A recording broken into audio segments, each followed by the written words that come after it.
Good morning, friends. Uh, Welcome to our weekly read and discuss session.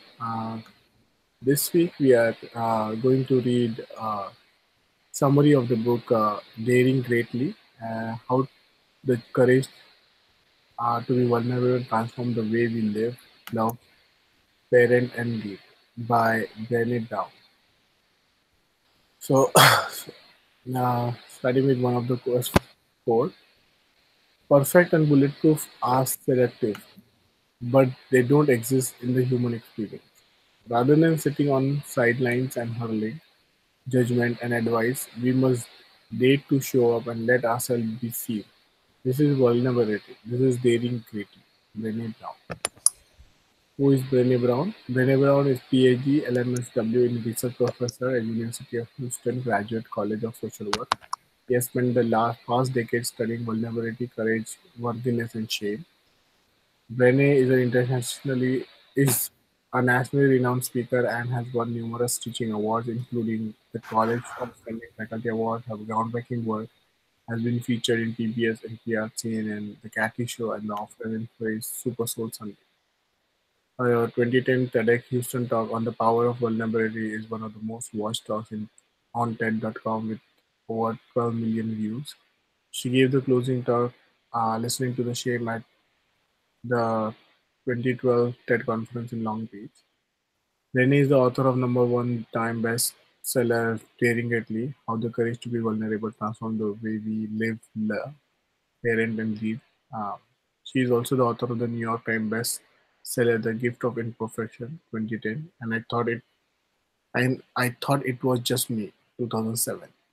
Rennie is also founder and chief learning research officer of the Daring Way, a training and certification program for helping professionals who want to facilitate her work on courage, on vulnerability, courage, shame, and worthiness.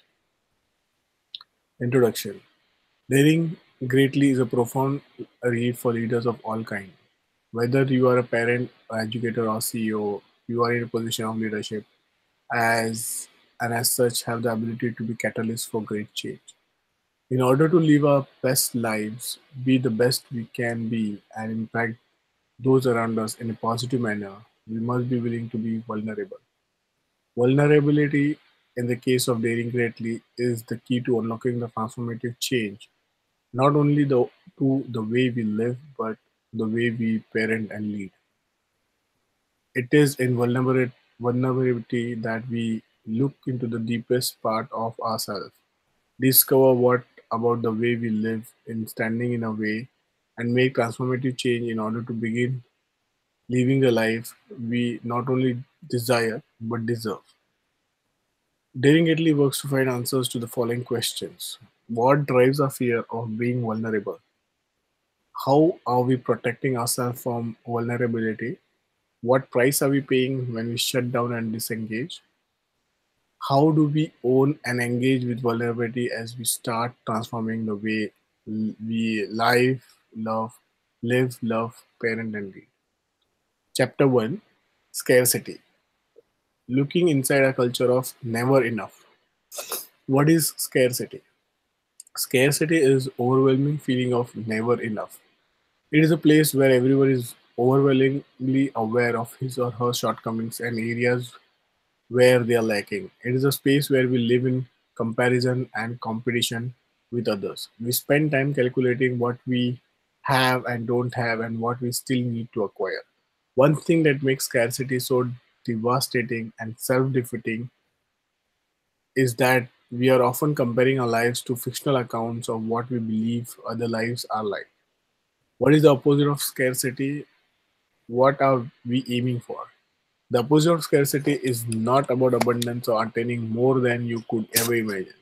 Rather, the opposite of scarcity is enough. In a society where we are overwhelmed with the feeling not good enough, not worthy enough, not skinny enough, not rich enough, and not smart enough, we want to reach a place where we believe, because we know it to be true, that we are enough. That exactly we are. We have something to offer the world.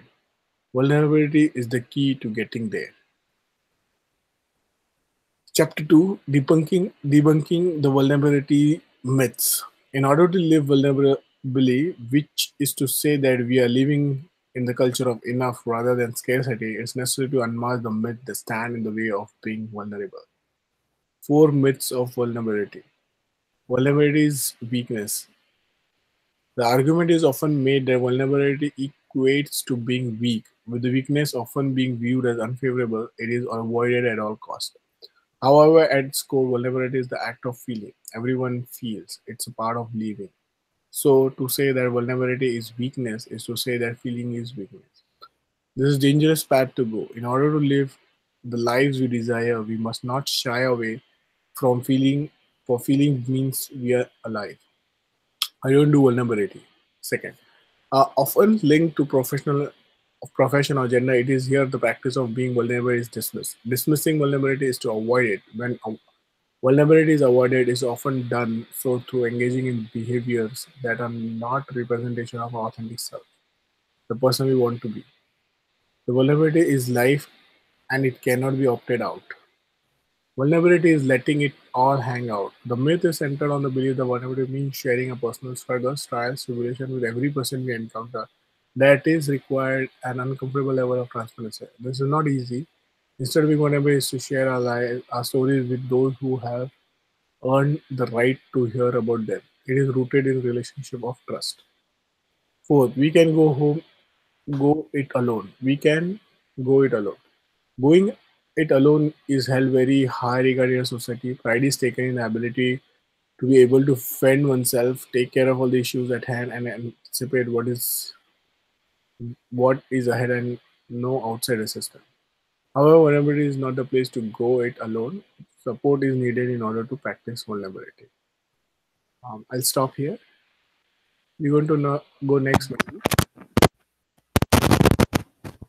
Chapter 3, Understanding and Combating Shame. Shame is one, fear of disconnection.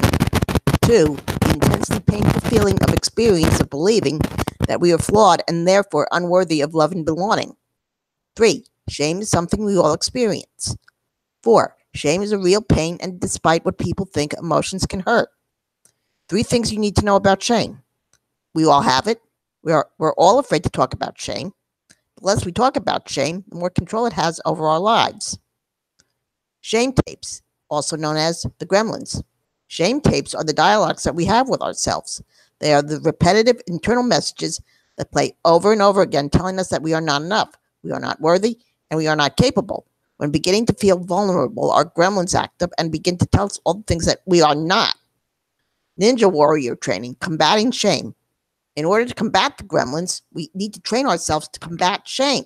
The best way to do this, develop and practice shame resilience. Chapter 3, continued. Shame resilience is the key to embracing our vulnerability. We can't let ourselves be seen if we're terrified by what people might think. What is shame resilience? Shame resilience is the ability to practice authentically when we experience shame, to move through the experience without sacrificing our values, and to come out the other side of the shame experience with more courage, compassion, and connection than we had going into it. 4 elements of shame resilience. 1. Recognizing shame and understanding its triggers.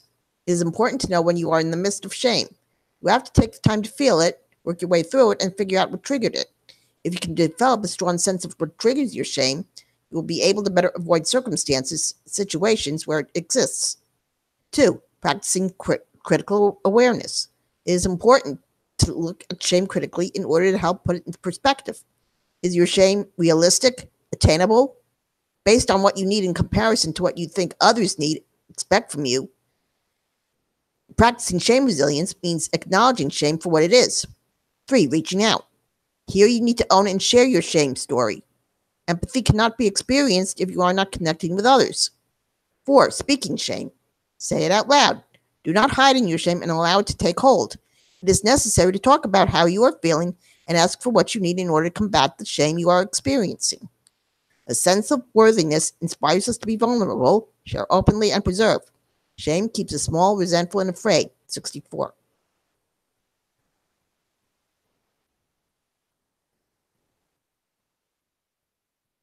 Chapter 4, the vulnerability armory.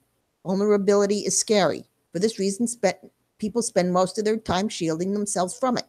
They dip into their collection of, you know what, I'm going to stop with chapter 4. We're on chapter 4 now.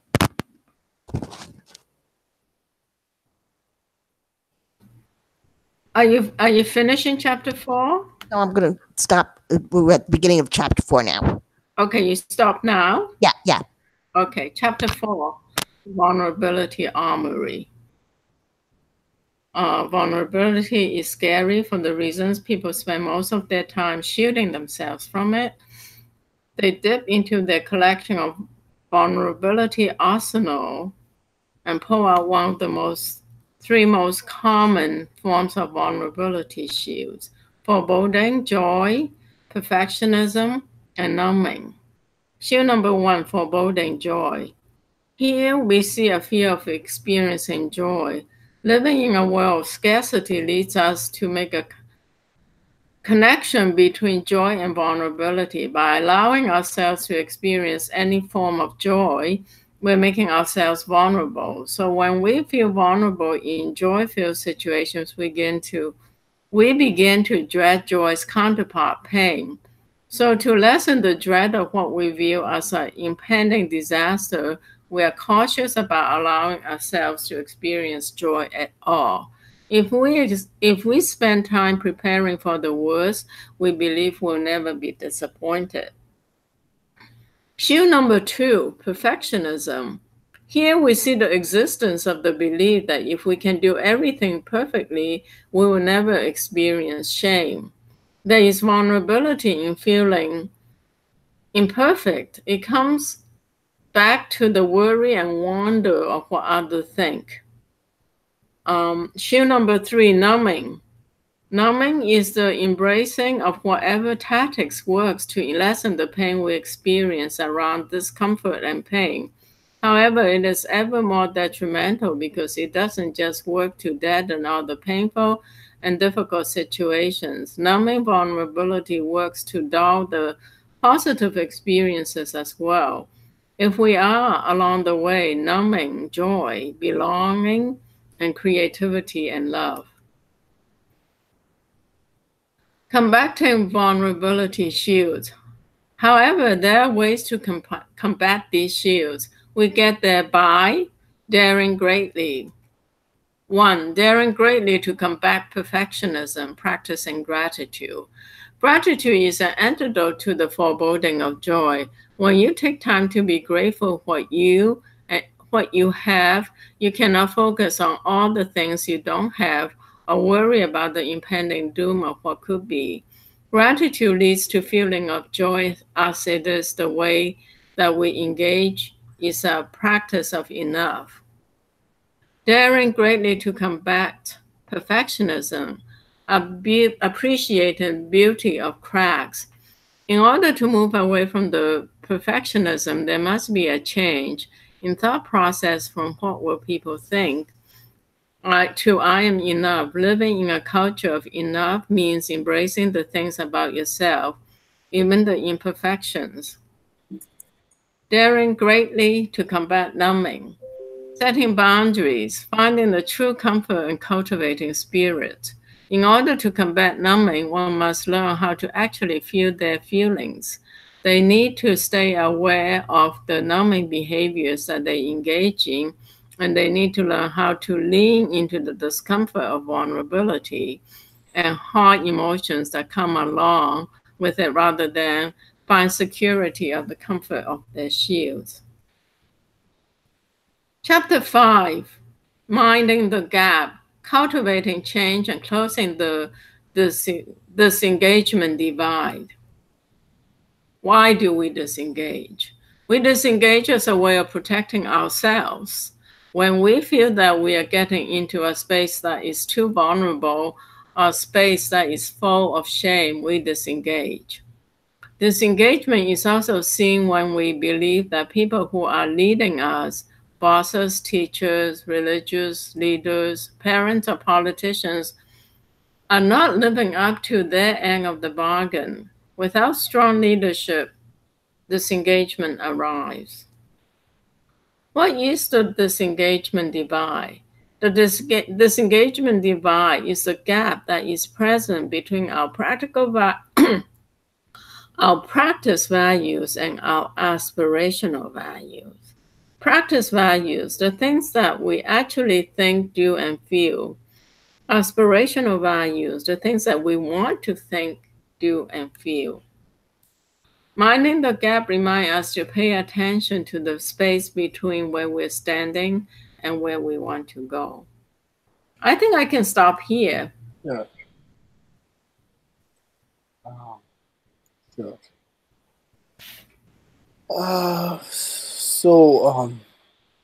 Yeah, it's so this book was there is somebody quoted something from this book, and I thought I'll just try to search something. So that's where the things came. Like, okay, let me see summary. If that looks good, then we can see pick this book.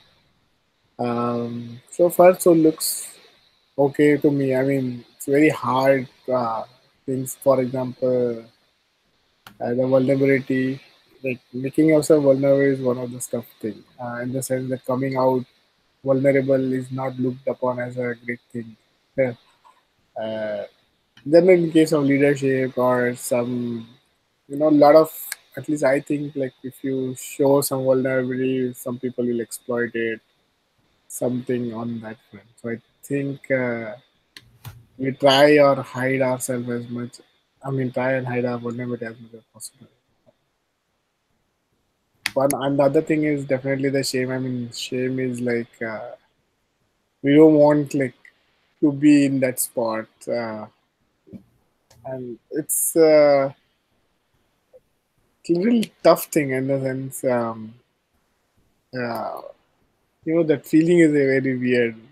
I mean, uh, it's I can't able to express it, but I think it's somewhere it creates an inferiority complex or something within you, and so we basically try at least avoid it. All those. So I think both of these things are looked upon as negative things. But I think she is trying to say that if you overcome all those two things, then you are beyond the point of feeling maybe bad if somebody. I mean, just accepting or confirming with you more. That's what I think. Yeah. So that's my two things on the summary. Mm. Do you want to go next, Wendy? I think society has given us this. Actually, it's the media that do this. They give us this idea that in order to be quote unquote perfect, you're supposed to be beautiful and skinny and have a genius IQ, and if you're not, then if you're not any of these things, then you should be ashamed of you. You should be ashamed of yourself. It's like you're not working hard enough. You need to work harder. But even with somebody like me, people have made me feel like, mostly it's my sister and my brother-in-law and my aide that have done this at times, that make me feel like what I do is not good enough. I need to do more.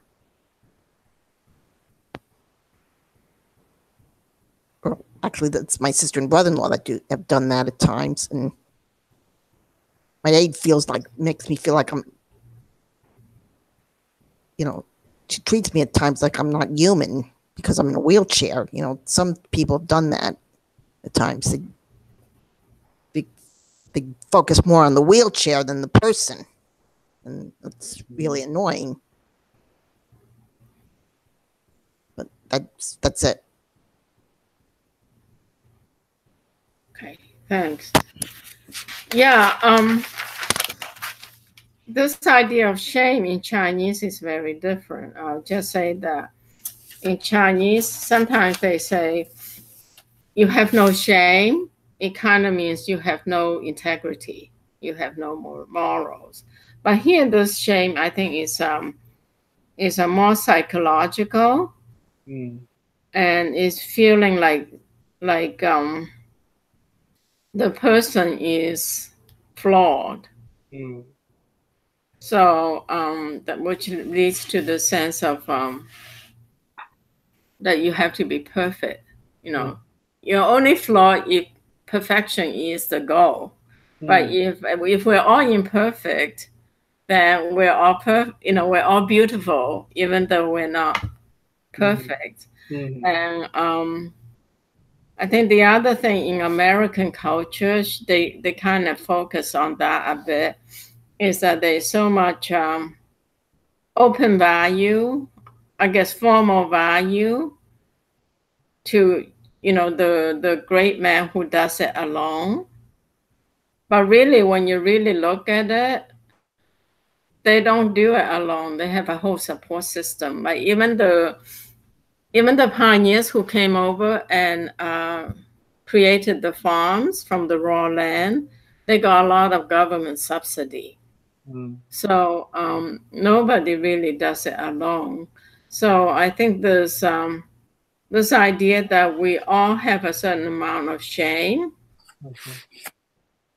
but that if we talk about it, and I would say talk about it with people you trust and you feel safe with and you respect, that somehow it lessens it, it transforms it. It's almost like catalytic, it's an energetic thing.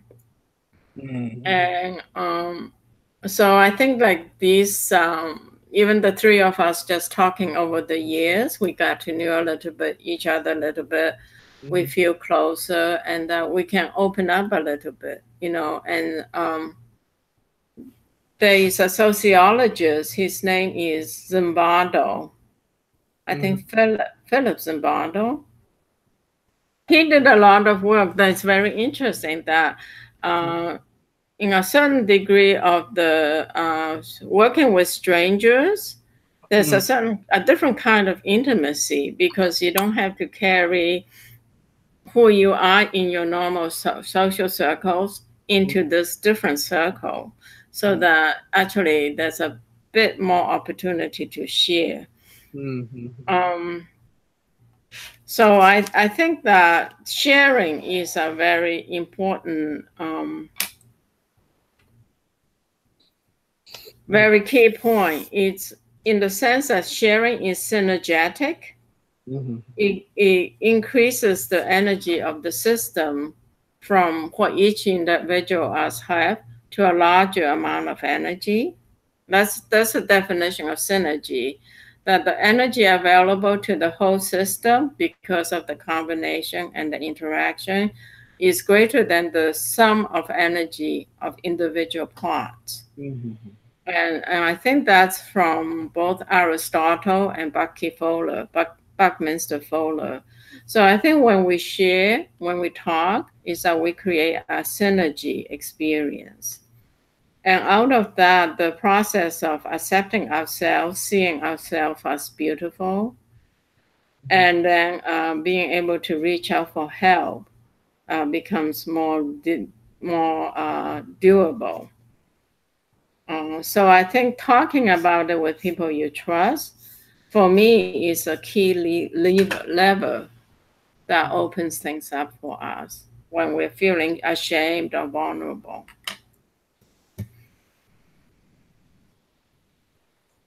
So I guess the underlying theory is we all have shame. It's a kind of human experience.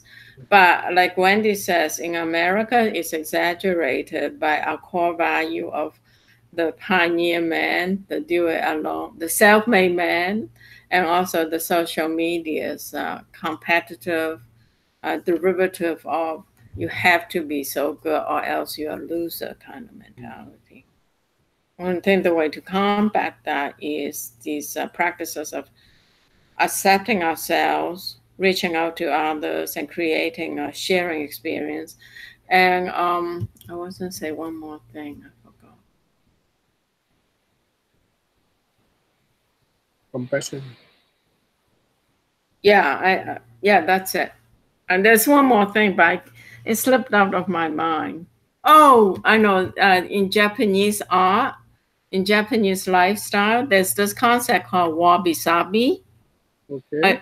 I don't know if you've heard of it. WABI, SABI, and they will actually take a perfectly made pot and they crack it Ah. to show the beauty of imperfection in life. Mm. And the whole expression of that art is a philosophy in Japanese culture, and it's called wabi sabi. Mm. Okay. I see. So that Yeah. means you're not perfect kind of thing. Yeah, it gives you an imperfect but sublime I see. I kind see. of beauty. So it transcends expectation of what beauty in life is, Mm. and it reaches the next level of transcendence of sublime, which is the truth in life. Without wabi sabi, everything is just as we expect. So it's a wabi sabi, the imperfection, that takes us to the unexpected, to the surprise, to the joy, to the raw connection with reality. Yep, that's it. Yeah. Thank you. Thank you. So then we move to our next session. So next time, then we continue from chapter 5. Yes. Chapter 6. Yeah, chapter 6. Yeah. Okay. Okay. And then we'll probably 12 chapters. So maybe if we get time, we can start with that book. So I hope like this book is fine. I mean, Julie, the one, the PDF file, Untethered Soul. Let me know if you think anything else like from now to next time. Otherwise, we can start reading the Untethered Soul book, Right? Right. Journey Beyond Yourself. I think. Okay. Okay. So moving to commitments, I think one thing is I'm going to continue with meditation plus yoga at the 2 days. So that's gone for the gym. Um, other things is this week, not anything specific, but just reading on some technical stuff, some AWS related things. As I mentioned, I'm trying to do some certification. So just going to read few things around that. There is this place this weekend where um, they have this Ganesh idol that they brought from India. It's a like huge, like 6 feet statue, and they have a pandal that is like a some kind of setup done just like India. So we are planning to go and visit that today. Also, my kids. So there was a summer reading program in Kumon. So Kumon is for kids to read maths and English. So my Arhat won some summer reading lottery raffle kind of thing. So there is some kind of event around that. They are giving $50. Like there are three lucky winners. Oh, Yeah, so they have invited us for some I think something. Like, I'll go and figure it out what that thing is. But they are going to facilitate or something to I don't know that there's some activity. So we have to go there. We have to see. We are not expecting somewhere we will get anything, but that was just a part of summer reading. We thought, oh, let's do it. Okay, but I think Arad is lucky. He's pretty win. Yeah, even for some other raffle thing and all, he generally wins something. I was telling, and me and my wife were saying, "Oh, this guy looks like he's lucky. He whenever he picks something, he gets this like lucky thing." So we have to go there and see what that is, and then yeah. So pretty much that is nothing different. So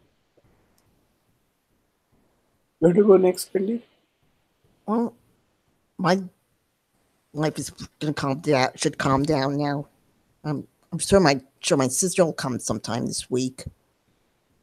And like I said before, our social director is going to be leaving at the end of this week. So really Thursday's her last day. So,